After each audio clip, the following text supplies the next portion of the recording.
Welcome back to NewsLife. More illegal fish pens are set to be demolished at the Laguna Lake. The campaign against such structures is being intensified to stop a further reduction of the fish population at the lake. The details from Freddie Abando.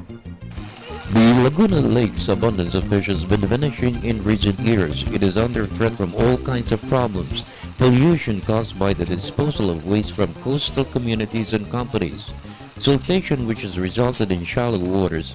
The average depth of the lake is now 10 meters deep. Illegal fish pens is the biggest problem of all. The lake has an area of 95,000 hectares. Only 10% of this total area can be allowed for the setting up of fish pens. The Laguna Lake Development Authority disclosed 15,000 hectares are dotted with fish pens.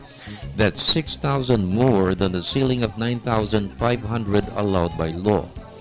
LLDA General Manager Nerica Cosa has sent word of a massive demolition of the Kailangan ay hindi lang yung mga abandonado at mga mas maliliit na fish structure ang inuna natin. Talagang pinapasukan na natin yung mga malalaki na existing, na operational, pero hindi po dapat nandoon, hindi rin nagbabayad at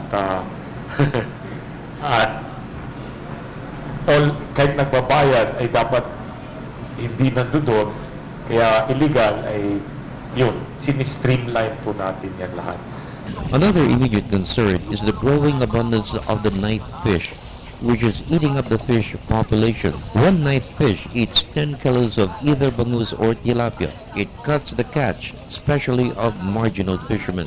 It reduces the 60% fish harvest from the lake which feeds Metro Manila. Mga problema rin tayo sa mga knife fish, invasive species, na 1:8 po ang pagka-invasive species niya.